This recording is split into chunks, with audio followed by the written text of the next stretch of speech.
ఒక అరటిపండు ఉంది ఇంట్లో, దీంతో స్వీట్ చేస్తా. ఓకేనా, బాగా వస్తుందా వీడియో? దీంతో స్వీట్ చేసి చూపిస్తా, మీరు చేసుకోండి. నా దగ్గరికి వచ్చింది. మూత రాదు, ఆగునానే నువ్వు మరి దాన్ని. నెయ్యి, ప్యూర్ నెయ్యి, బాగా పేరుకుంది. మొన్న నేను మా ఫ్రెండ్ దగ్గర తీసుకొచ్చా కదా, నెయ్యి అనమాట ఇది. పూస నెయ్యి. ఒక స్పూన్ అయితే నెయ్యి వేసుకొని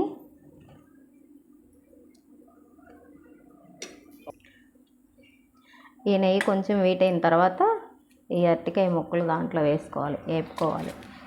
నెయ్యి ఇష్టపడే వాళ్ళు కొంచెం ఎక్కువే నెయ్యి వేసుకోవచ్చు, బాగుంటుంది. ఎంత నెయ్యి వేస్తే అంత టేస్ట్గా ఉంటుంది ఈ స్వీట్. బాదం పప్పు కూడా వేస్తున్నా, జీడిపప్పు కూడా వేసుకోవచ్చు. బాదం పప్పు జీడిపప్పు వేసుకుంటే తినేటప్పుడు పంటికి తగులుతూ ఉంటే బాగుంటుంది అన్నమాట టేస్ట్. నెయ్యిలో వేగితే కదా. అరటికాయ బాగా మెత్తగా, ఈ ముక్కలు కాకుండా ఇట్లా మెత్తగా నలుపుకున్నాం. ఈ గ్లాస్తోనో లేకపోతే పప్పు గుత్తితోనో ఇట్లా గుజ్జులాగా నలుపుకోవాలి.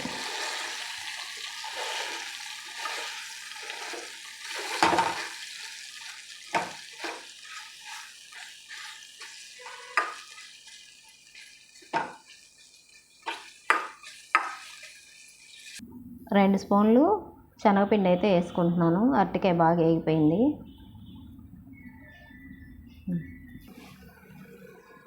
ఈ పిండి అంతా కలిసేలా కలుపుకోవాలి.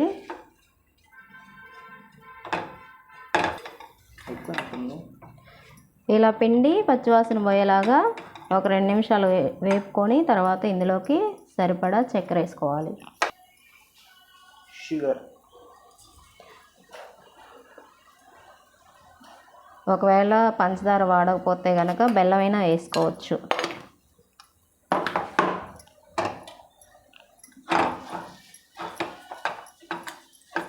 ఇది బాగా కరిగిన దాకా వేపుకోవాలి, ఒక రకమైన తీగ పాకం వచ్చిందాక. ఇలా అయితే అడుగంటకుండా కొంచెం ఎక్కువసేపు కలుపుకుంటానే ఉండాలి, లేకపోతే వెంటనే అడుగంటిద్ది. వేసిన పంచదార అంతా కరిగిపోవాలి, లేకపోతే పళ్ళ కింద కరకర తగులుతూ ఉంటుంది. కొంచెం పాలు కూడా వేస్తున్నా.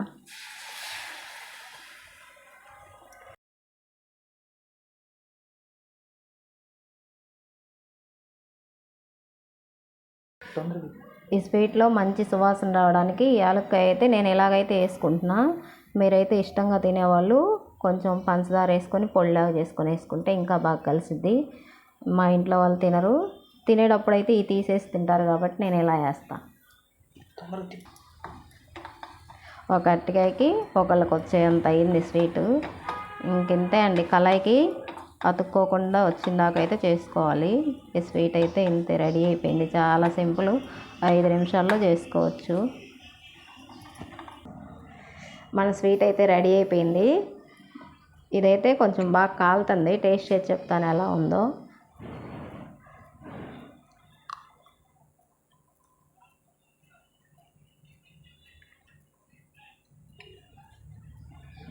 బాగుంది, నిజంగా చాలా బాగుందండి. మీరు కూడా ట్రై చేయండి.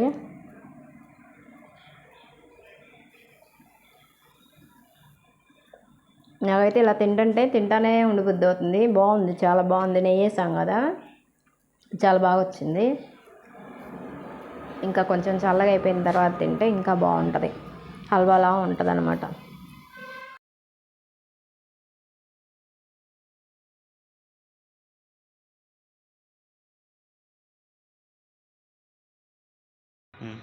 ఈరోజు ఉదయం అయితే పప్పును క్యాబేజీ పచ్చడి చేశాను. ఇంకా పప్పు మిగిలిపోయింది, వేస్ట్ అయిపోయిందని పప్పు చారు అయితే చేస్తున్నా. ఈ పూటకు వచ్చింది మా ముగ్గురికి.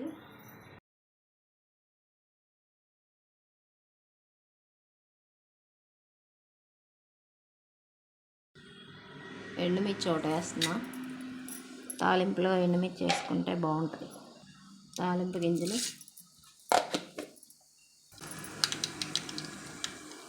టమాటా కట్ చేసిన ఉల్లిపాయలు. ఇందులో 2 ఎల్లిపాయలు కూడా వేస్తున్నా, బాగుంటుంది టేస్ట్. అది కొంచెం నలగొట్టి వేసుకుంటే సరిపోయిద్ది.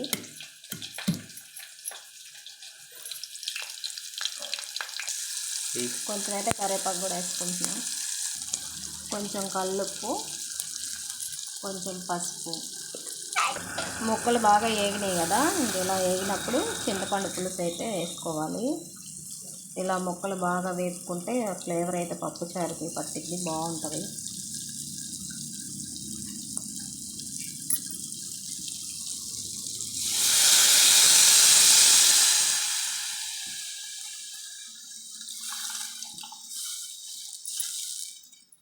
కొన్ని మామూలు వాటర్ కూడా వేసుకుంటున్నాను. అచ్చం చింతపండు అయితే పుల్లగా అయిపోద్ది.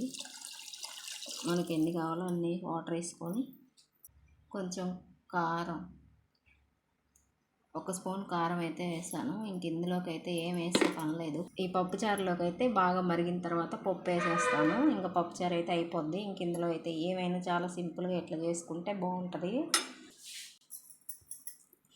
ఈ పప్పుచారు కాగేసరికి అన్నం కూడా పొయ్యి మీద పెట్టాను. అన్నం కూడా ఉడికిపోయింది. ఇంకా పప్పుచారు అన్నము వేడివేడిగా లాగించేయడమే. ఇప్పుడు పప్పుచారు మీద మూత వేసుకొని 10 నిమిషాలు మరగనిద్దాం.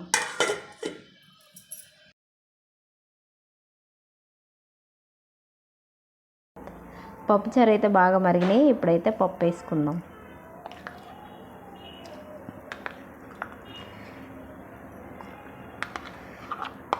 ఇందులో మునక్కాయలు ఉంటే బాగుండేది, కానీ ఇంట్లో ఈరోజు అయితే ఏం లేవు. ఇంకా 2 వేసి ఇలా సింపుల్గా టమాటా ఉల్లిపాయ వేసి అయితే పప్పుచారు చేస్తే బాగున్నాయి. పప్పు అంతా కలిసి ఇలా కలుపుకొని ఉప్పు కారం చూసుకోవాలి, టేస్ట్ ఎలా ఉన్నాయా అని. పప్పు వేసాక 2 పొంగులు వస్తే చాలు, ఇంకా ఆపేసుకోవచ్చు పొయ్యి.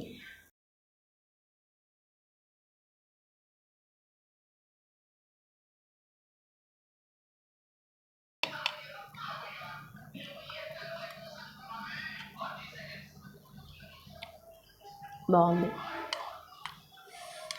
ఏదో తినడానికి ఏమన్నా ముక్కలు ఉంటే బాగుండేది, అంత ప్లెయిన్ పప్పుచారులా ఉన్నాయి అంతే. టేస్ట్ అయితే బాగానే ఉన్నాయి. కూరగాయ ముక్కలన్నీ వేసుకుంటే బాగుంటుంది. ఇంకెంతే ఫ్రెండ్స్ ఈరోజు వీడియో అయితే ఇంతే. చాలా ఉన్నదే ఉంచుతాము, మొత్తం డిలీట్ చేస్తాం.